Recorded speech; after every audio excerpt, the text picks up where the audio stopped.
garantía de mitigar al máximo los niveles de reincidencia en el conflicto. Algo que tenemos que valorar en Colombia. Este trabajo de desarme y desmovilización individual es el eje central, es el centro de gravedad que garantiza el mínimo de reincidencia en el conflicto.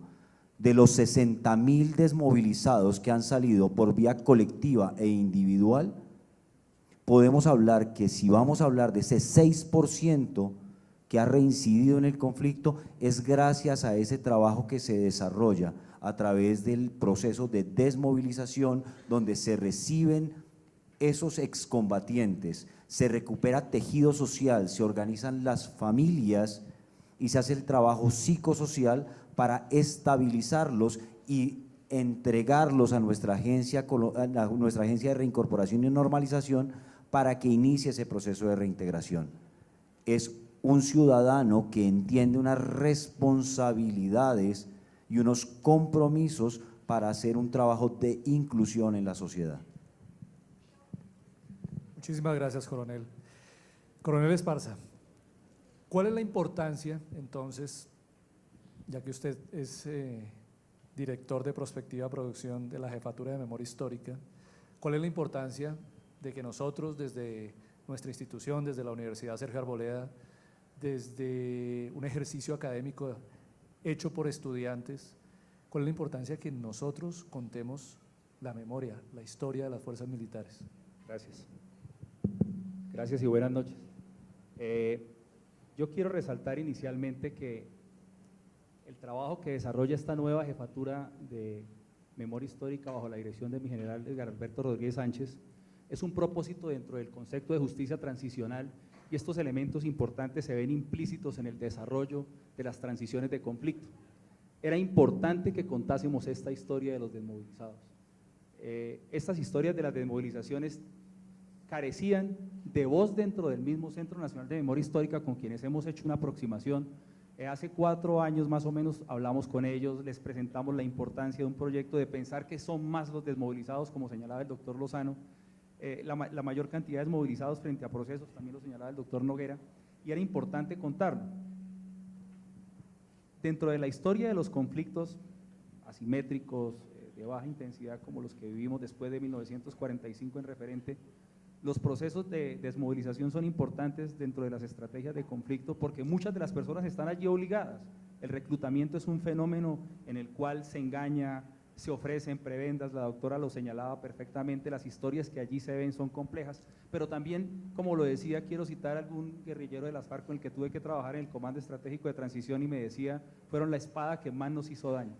Indudablemente, ¿cuántos atentados no se detectaron por los sistemas nuestros de inteligencia y de información militares y policiales?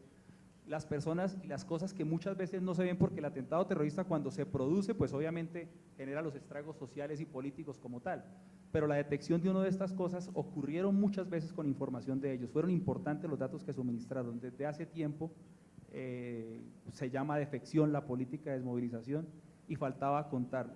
Y pues viniendo a hablar con el doctor Quintero en su momento cuando nos enviaron esta misionalidad, porque hay otro proyecto también de una producción escrita para ello, esta era una de las cosas que más hacía falta contar del conflicto. Como lo señalaba, vuelvo a citar al doctor Lozano, a veces desafortunadamente la pluralidad, no voy a mencionar el por qué ni cómo, pero la pluralidad no es clara en este tipo de relatos de la memoria.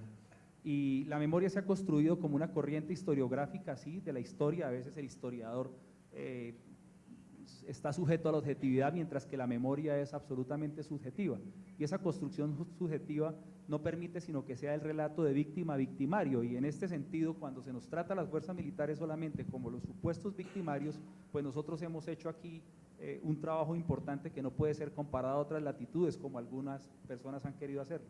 Ese creo que es el propósito más importante. Yo de verdad le agradezco mucho particularmente al doctor Quintero, que hemos estado muy cerca con él tratando el tema de verdad, y esta era una circunstancia importante de contar, y qué mejor que con la participación de quienes saben, nosotros, tanto la Fiscalía como el programa. Pues muchísimas gracias por sus palabras, no quiero extenderme mucho más para que podamos ver nuestro documental, no sin antes darle todo el apoyo, todas las gracias por el apoyo mejor que nos ha dado la institución, al señor rector, al señor vicerrector, nuestro decano, pero de mi parte sería grosero también no reconocer el trabajo de nuestros estudiantes, de Camila, de Nicolás, de nuestro colaborador Simón, por supuesto, de mi coronel Lancheros, que fue fundamental en todo el proceso de creación de este documental, para quienes muy respetuosamente pido un aplauso.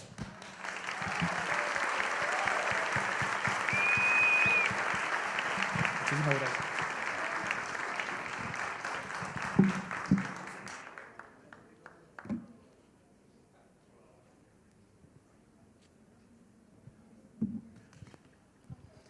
Uno. Séptimo, proyección del documental Me arrepentí una y mil veces.